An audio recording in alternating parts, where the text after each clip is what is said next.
adventure days usually happen every fortnight and the destinations usually change. The adventure days benefit both the dogs and the handlers on their experience, their handling skills and exposure. Central Station, moving begin.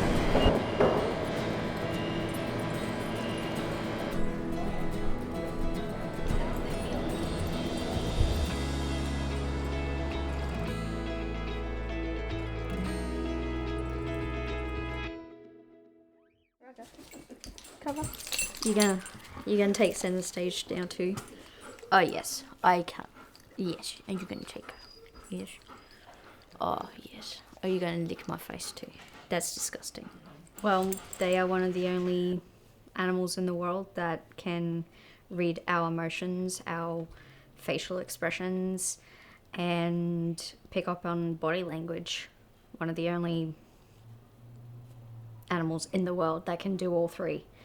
And they pick up things intuitively as well. Dogs have been supporting vets going back, well, Custer had a dog. In the First World War they used to go out with first aid equipment to the soldiers who were wounded in the front lines, you know. Second World War they were trackers. So if you take the boots off the digger and have the paws come next to him, you've got the idea. Now this is a public access, Pete. This will qualify Shadow to have the harness on for the next 12 months. What I'll get you to do now is to take the dog up to that tree up there. Up.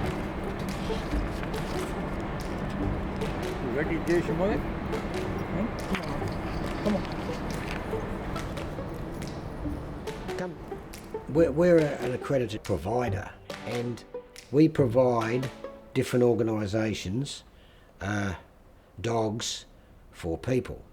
And we start with the dogs at about 13 weeks, and they're purebred. And people will say, well, why don't you get one from the RSPCA? Well, most of these dogs that go to the RSPCA have been traumatised. So we don't wait 14 months, and we don't wait another 12 months to get the dog from the foster home. He gets the dog straight away. And to most people, that's pretty common sense, because once a person gets to love a dog, they don't want to get rid of it. I mean, it's bad when we have to get rid of a dog to a veteran after we've trained it and lived with it. There are multiple temperament tests that we go through. They have to be willing to work. There's a follow me test. They have to be very forgiving. They have also got to be driven as well, to name just a few. So it's very, very hard to pick the right temperament as well. So it's not just any dog can do it. It's the right temperament that is selected for the job.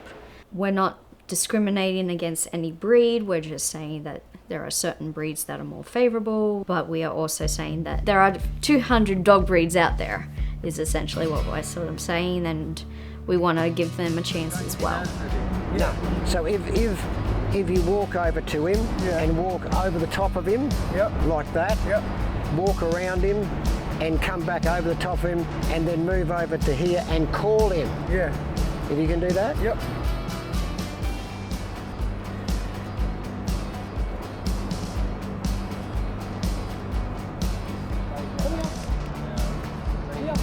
And what I want you to do is walk past him and say, come on, and keep walking and go, yeah. Off you go.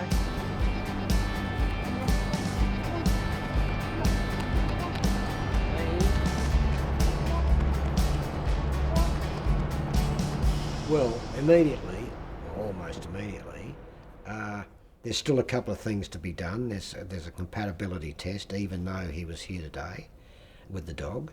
And then there's a couple of sleepovers to get the dog accustomed to the surrounds. We supply the bedding, etc., etc.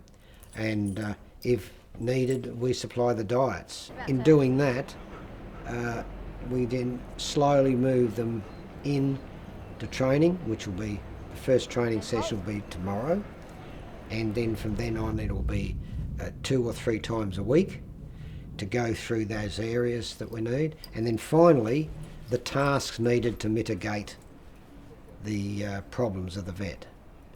Now, most vets have problems with crowds, so when they have a dog there, most people will stay away. Some don't, some are idiots, but most people stay away.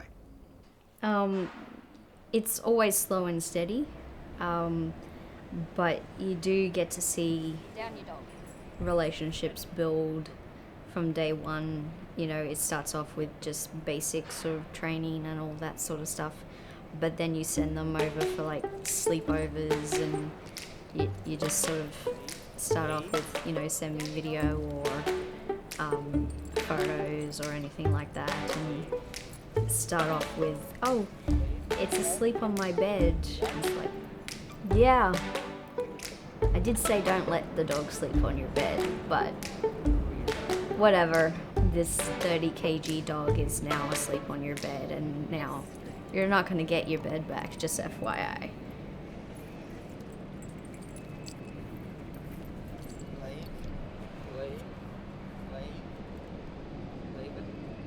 And slowly but surely, you slowly see that the dog is no longer looking at the trainer, which is myself.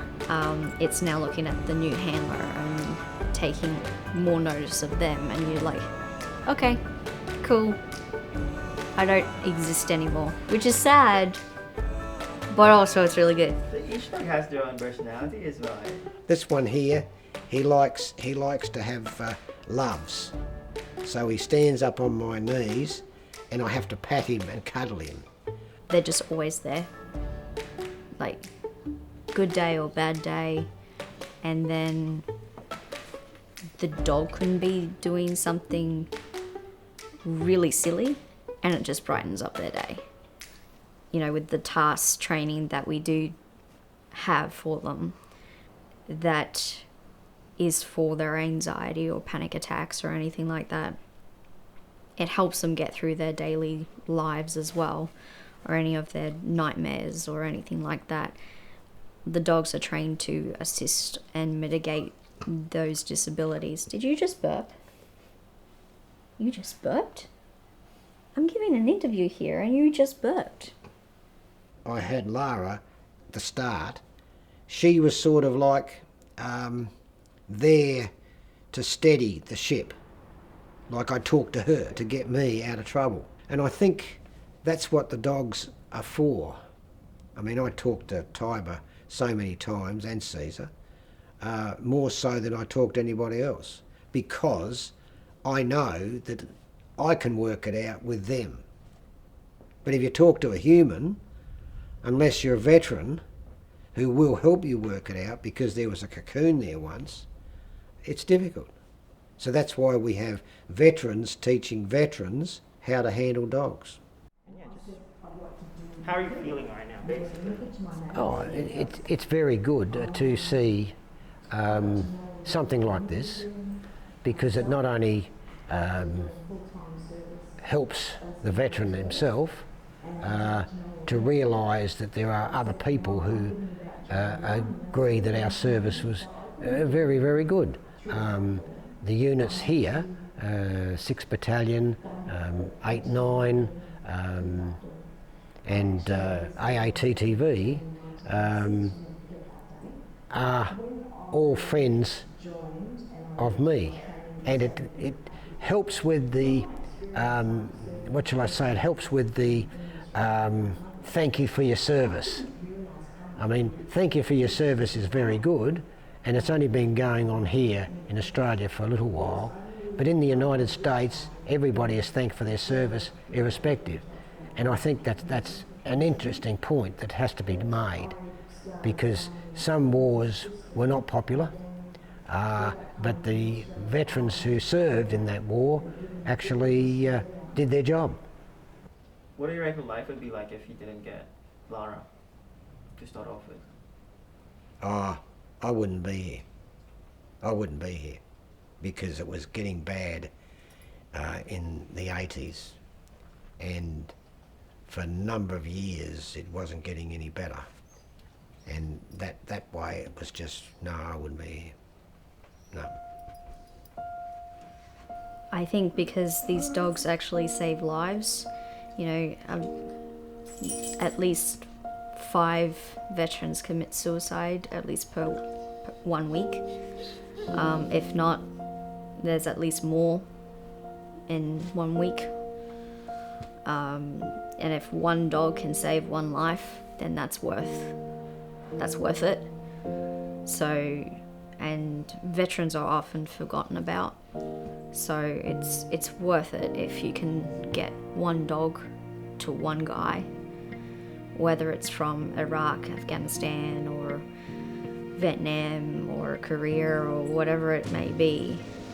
All of these veterans are definitely worth it because they've given enough of their life to all of this war, and they've done enough for this country. So I think it's time they deserve something in a form of like a angel with fur and a little nose and paws. Are you going to take center stage now?